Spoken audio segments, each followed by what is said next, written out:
गेल्या 32 वर्षांमध्ये 23,386 दहशतवाद्यांना भारतानं मारल्याची माहिती समोर आली आहे, तर 6,713 भारतीय जवान शहीद झालेत. पाकिस्ताननं 3 दिवसांसाठी हवाई क्षेत्र बंद केल्याची माहिती समोर आली आहे. भारताच्या कारवाईचा धसका घेत पाकिस्ताननं हा निर्णय घेतला.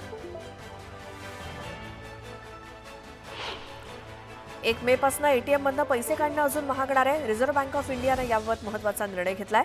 रिझर्व्ह बँक ऑफ इंडियानं एटीएम चार्जमध्ये वाढ करण्यासाठी मंजुरी दिली.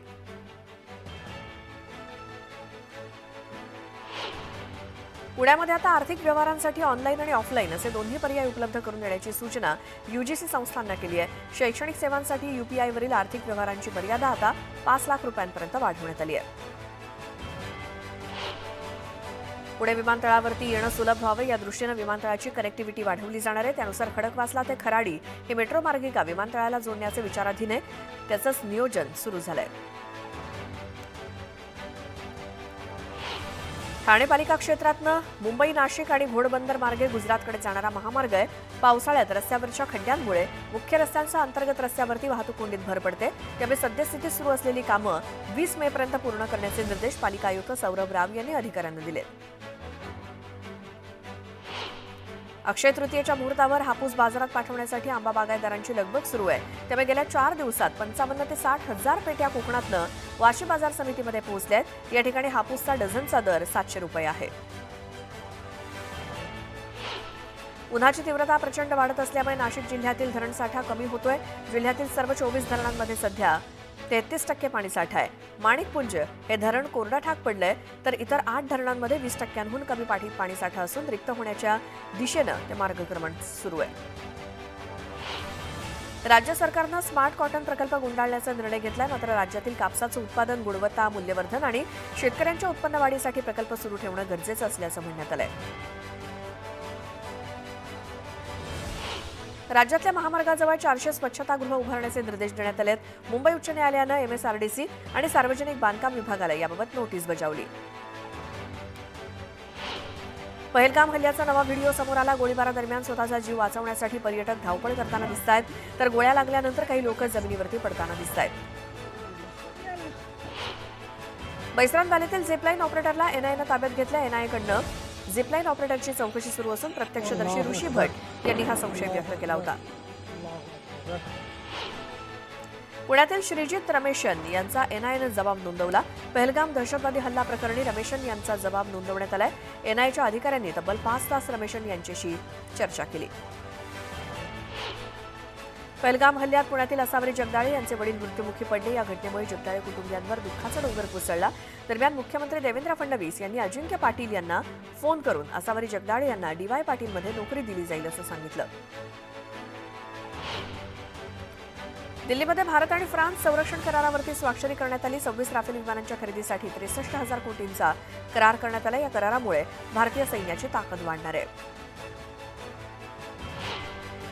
दापोलीमध्ये महायुतीच्याच मंत्र्यांमध्ये वादाची ठिणगी पडली. दापोलीतील सभेत बोलताना नितेश राणेंनी गृहराज्यमंत्री योगेश कदम यांच्यावरती टीका केली होती.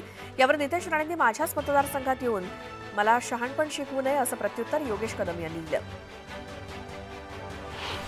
तुळजाभवानी विकास आराखडा तयार करताना प्रशासनानं विचारात घेतलं नसल्याची खंत खासदार ओमराजे निंबाळकरांनी व्यक्त केली. सत्तेतून आलेला मास बरा नाही, आई तुळजाभवानी यांना सद्बुद्धी देवो असं म्हणत ओमराजेंनी राणा पाटलांवरती निशाणा साधला. करमाळा तालुक्यातल्या आदिनाथ सहकारी साखर कारखान्याच्या चेअरमनपदी आमदार नारायण पाटील तर व्हाईस चेअरमनपदी महेंद्र पाटील यांची बिनविरोध निवड झाली आहे.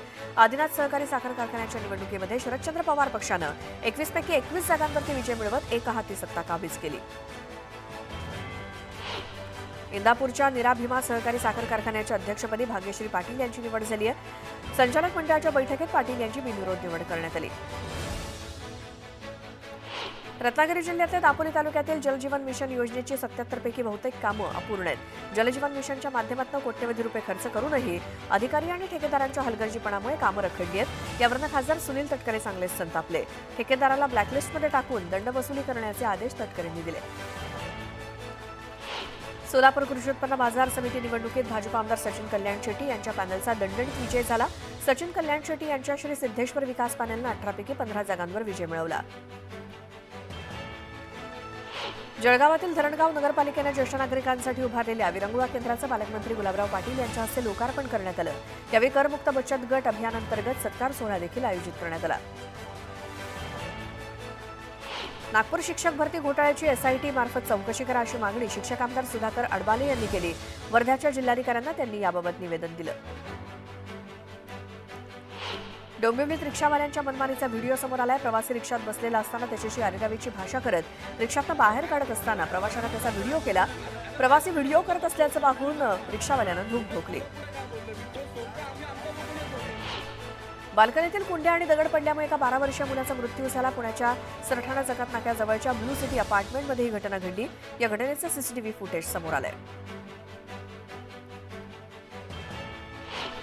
खाणीमध्ये सोनं सापडलं, त्यामुळे सराफाकडे विक्री करता येत नाही अशी बतावणी करत महिलेला पितळेचे दागिने देऊन 15 लाखांची फसवणूक करण्यात आल्याची घटना नागपुरात घडली। या प्रकरणी गुन्हा नोंद झाल्यानंतर नागपूरच्या नंदनवन पोलिसांनी आरोपीला पुण्यातून अटक केली। पुणे पोलिसांनी बनावट नोटा छापण्याच्या रॅकेटचा पर्दाफाश केला। या कारवाईमध्ये 28 लाख रुपयांच्या बनावट नोटा जप्त करण्यात आल्या। या कारवाईत 2 महिलांसह एकूण 4 जणांना अटक करण्यात आली। नागपूरमध्ये क्षुल्लक वादातनं एका ट्रक चालकाची हत्या करण्यात आली। ट्रकला कट मारल्याच्या वादातनं ही हत्या झाली। या प्रकरणी दोन्ही आरोपींना ताब्यात घेण्यात आले।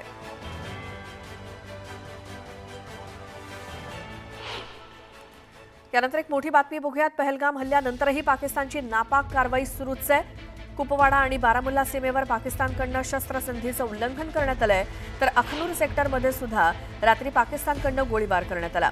भारतीय जवानांनी या गोळीबाराला चोख प्रत्युत्तर दिले आणि सध्या सीमारेषेवर तणावाचं वातावरण असून भारतीय सैन्य पूर्णपणे सज्ज आहे।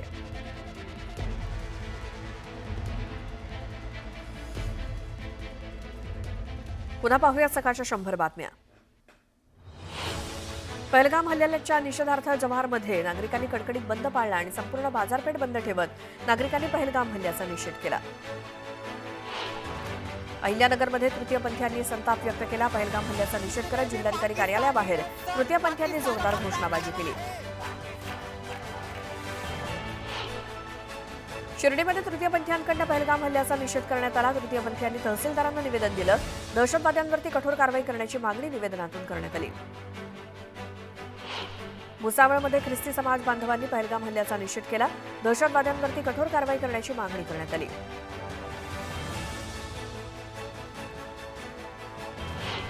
जळगावच्या अमळनेरमध्ये पहलगाम हल्ल्याच्या निषेधार्थ आंदोलन करण्यात आलं।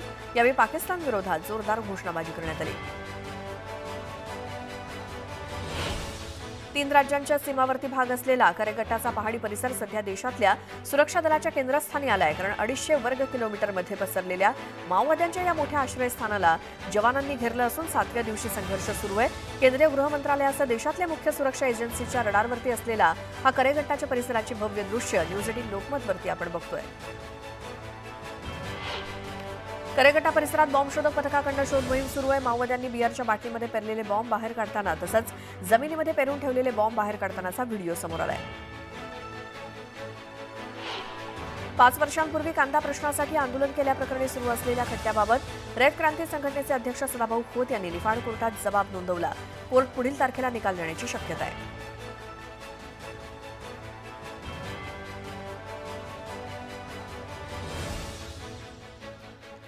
यानंतर मुंबईमध्ये वांद्रे भागामध्ये एका शोरूमला आग लागली आणि या आगीवरती नियंत्रण मिळवण्याचे प्रयत्न सध्या सुरू आहेत, तशी बातमी समोर येते। मध्यरात्री ही आग लागल्याची माहिती मिळाली आहे।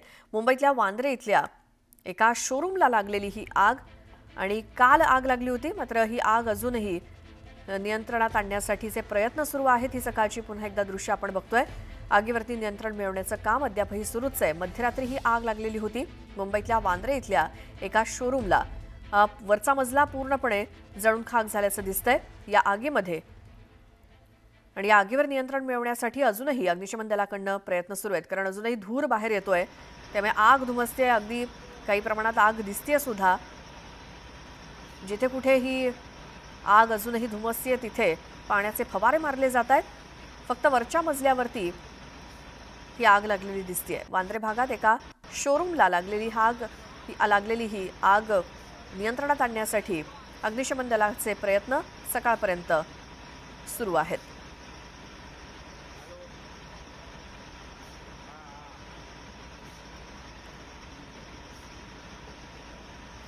अग्निशमन दलाचे जवान या आगीवरती नियंत्रण मिळवतायत आणि अजूनही कुठेतरी या आगीच्या ज्वाळा दिसतायत, धूर दिसतोय, आग धुमसते आणि त्यामुळेच चारही बाजूंनी पाण्याचे फवारे मारले जात आहेत। मुंबईतल्या वांद्रे इथल्या एका शोरूमला लागलेली ही आग।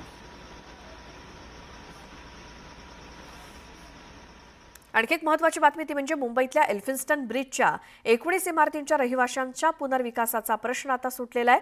रहिवाशांच्या मागण्यांबाबत MMRDA आणि म्हाडासोबत झालेल्या बैठकीत या प्रश्नावरती तोडगा काढण्यात आलाय आणि यामध्ये रहिवाशांचं पुनर्वसन हे त्याच ठिकाणी होणार असं आश्वासन आशिष शेलार यांनी दिलं। त्याच जागेवर MMRDA मार्फत पुनर्वसन करणार असल्याचा निर्णय मुख्यमंत्र्यांनी घेतल्याचं त्यांनी सांगितलं। आता शासनाने एक निर्णय घेतला आमच्या मागणीनुसार, तो म्हणजे या 19 चाळींचा संपूर्ण क्लस्टर सामूहिक पुनर्विकास 33/9 खाली कुठल्या खाजगी विकासकाची वाट न बघता महाराष्ट्र सरकार म्हणजे MMRDA स्वतः करेल। यानंतर पुन्हा पाहूयात सकाळच्या 100 बातम्या।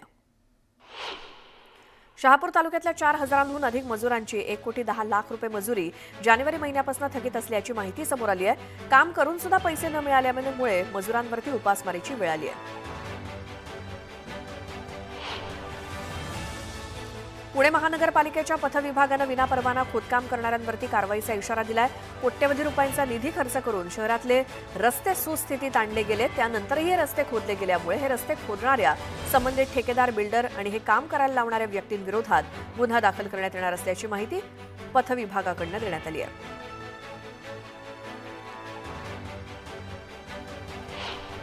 पुणे ते जोधपूर दैनंदिन रेल्वे सेवेला रेल्वे मंत्रालयाकडून मान्यता देण्यात आली आहे। राजस्थानी समाज संघाच्या सातत्यपूर्ण पाठपुराव्याला यश आलंय। तहबूर राणाच्या NI कोठडीत 12 दिवसांची वाढ करण्यात आली आहे। राणाला दिल्लीतल्या पटियाला हाऊस कोर्टामध्ये हजर करण्यात आलं होतं।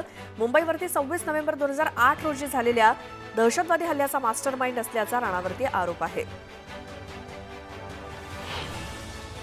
पुण्यातील खेड कृषी उत्पन्न बाजार समितीच्या चाकण इथल्या महात्मा फुले मार्केट यार्डात कांद्याची आवक घटली आहे। कांद्याची जरी आवक घटली असली तरी कांद्याचे भाव मात्र स्थिर आहेत।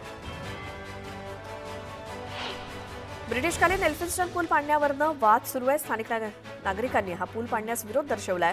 त्यानंतर मुख्यमंत्री देवेंद्र फडणवीस यांच्या अध्यक्षतेखाली आणि उपमुख्यमंत्री एकनाथ शिंदे यांच्या उपस्थितीत झालेल्या बैठकीत महत्त्वाचा निर्णय घेण्यात आला। यानुसार एल्फिन्स्टन पुलाच्या परिसरातील 19 इमारतींमधील सर्वच रहिवाशांना त्याच ठिकाणी घरं देण्याचा निर्णय सरकारनं घेतलाय। एसटी महामंडळाची आर्थिक स्थिती समजून घेण्यासाठी तसंच भविष्यातील नियोजनाकरता एक आर्थिक श्वेतपत्रिका तयार करावी असे निर्देश परिवहन मंत्री तथा एसटी महामंडळाचे अध्यक्ष प्रताप सरनाईक यांनी एसटी प्रशासनाला दिले।